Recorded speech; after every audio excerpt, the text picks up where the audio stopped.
నమస్తే. దేశ యువత గెలిచి నిలిచిండ్రు. బొద్దింకల పార్టీ మొదలుపెట్టినటువంటి ఈ ప్రొటెస్టును, ఈ ఉద్యమాన్ని కొనసాగిస్తూ దేశవ్యాప్తంగా ఉద్యమం కొనసాగింది. దాని ఫలితమే ధర్మేంద్ర ప్రధాన్ రాజీనామా చేసిండు.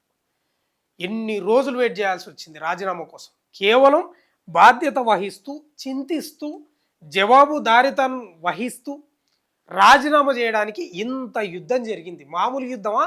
ఈపులు వలిగినాయి, పిక్కలు పలిగినాయి, బట్టలు చినిగిపోయినాయి, టియర్ గ్యాసులు, పెల్లెట్ గన్లు, భారీ గేట్లు, వాటర్ చిమ్మడం మామూలు కాదు కదా. దాదాపు 26 రోజుల నుంచి ఘోరమైన యుద్ధమే జరుగుతూ ఉంది.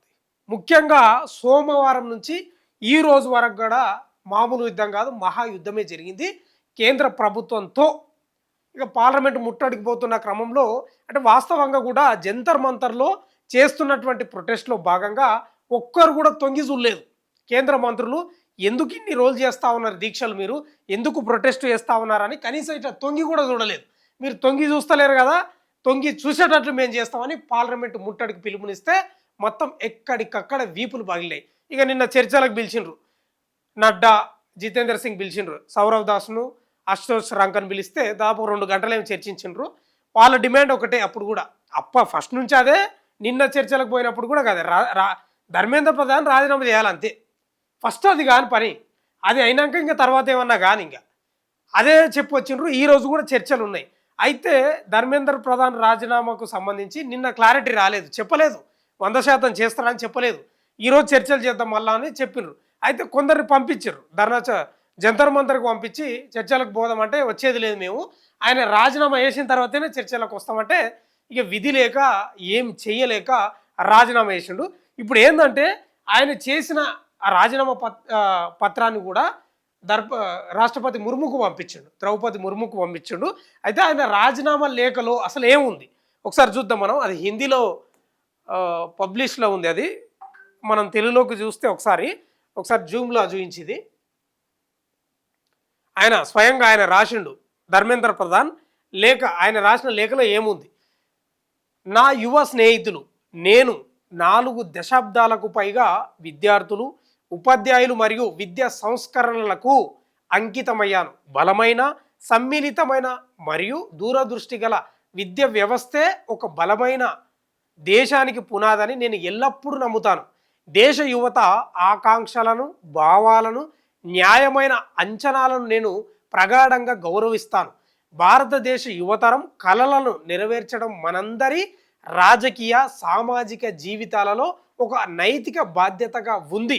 ప్రధానమంత్రి గారి దార్శనిక నాయకత్వంలో దేశానికి సేవ చేసే అవకాశం కల్పించినందుకు నేను వారికి కృతజ్ఞతలు తెలియజేస్తున్నాను. అయితే 2026 మే 3న జరిగిన నీట్ యూజీ పరీక్షలో అవకతవకలు బయటపడ్డాయి. భారత ప్రభుత్వం వెంటనే దీనిని సుమోటగా స్వీకరించి దర్యాప్తును సిబిఐకి అప్పగించి పరీక్షను రద్దు చేసి తిరిగి నిర్వహించింది. వచ్చే ఏడాది నుంచి పరీక్షను సిబిటి విధానంలో నిర్వహించాలని కూడా నిర్ణయించారు. సిబిటి అంటే కంప్యూటర్ ఆధారిత పరీక్ష.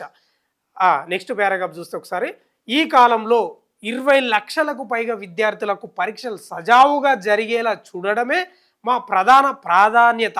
దీనిని సాధించడానికి సమగ్ర ప్రభుత్వ విధానాన్ని అనుసరించడం జరిగింది. భారత ప్రభుత్వం, రాష్ట్ర ప్రభుత్వాలతో పాటు ముఖ్యంగా జిల్లా యంత్రాంగం కీలక పాత్ర పోషించాయి.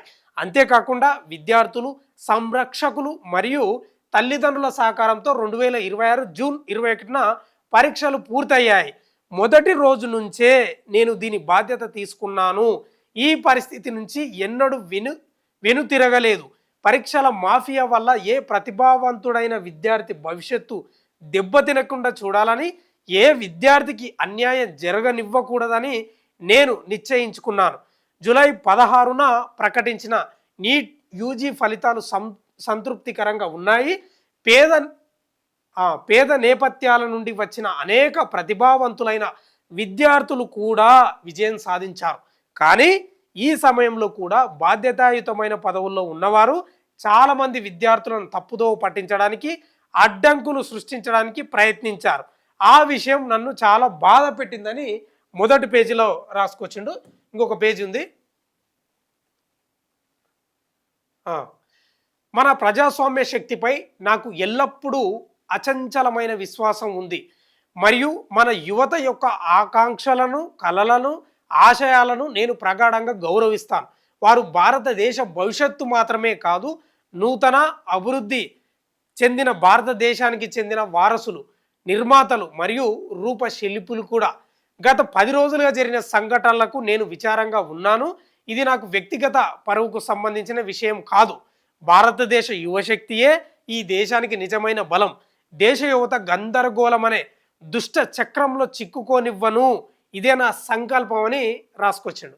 జంతర్ మంతర్ వద్ద దేశంలో తలె జంతర్ మంతర్ వద్ద దేశంలో తలెత్తిన పరిస్థితిని దేశ వ్యతిరేక శక్తులు అవకాశంగా వాడుకోకూడదు.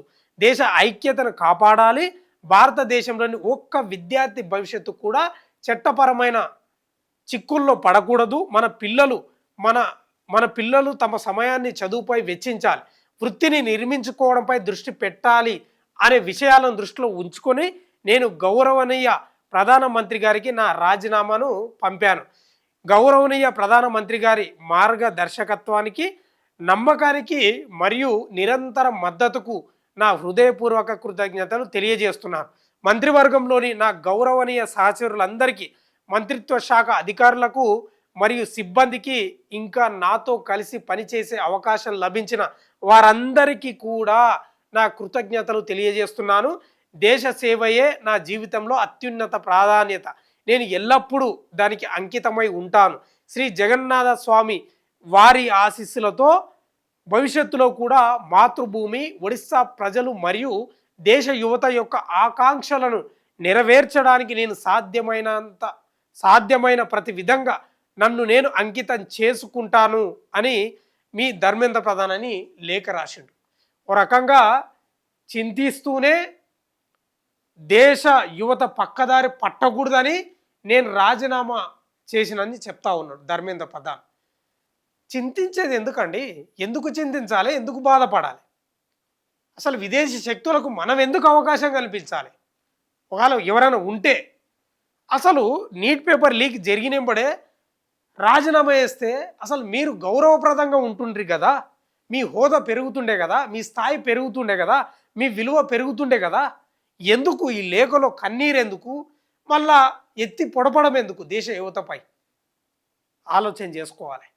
ఇప్పటికైనా భవిష్యత్తులో కూడా రాష్ట్రాలలో మంత్రులు కానీ, ముఖ్యమంత్రులు కానీ, ప్రధానమంత్రులు కానీ, కేంద్ర మంత్రులు కానీ బాధ్యతాయుతమైన పదవిలో ఉన్నప్పుడు జవాబుదారీతనం వహిస్తూ 100% రాజీనామా చేస్తే దేశ యువత సెల్యూట్ కొడతారు. అది మాత్రం గుర్తుంచుకోవాలి. ఆయన రాసిన లేఖల మొత్తం ఉన్న సారాంశం మొత్తం ఇది. ప్రధానమంత్రికి ప్లస్ రాష్ట్రపతి ద్రౌపది ముర్ముకు కూడా లేఖను పంపించినట. అదిగా దాదాపు నరేంద్ర మోడీ యొక్క ఆయన సూచన మేరకే చేస్తాడు, అంతే కదా. ఇంక చేయని చెప్పిండు, చేసిండు, అంతే అంతే. మొత్తం అయితే దేశ యువత గెలిచి నిలబడింది.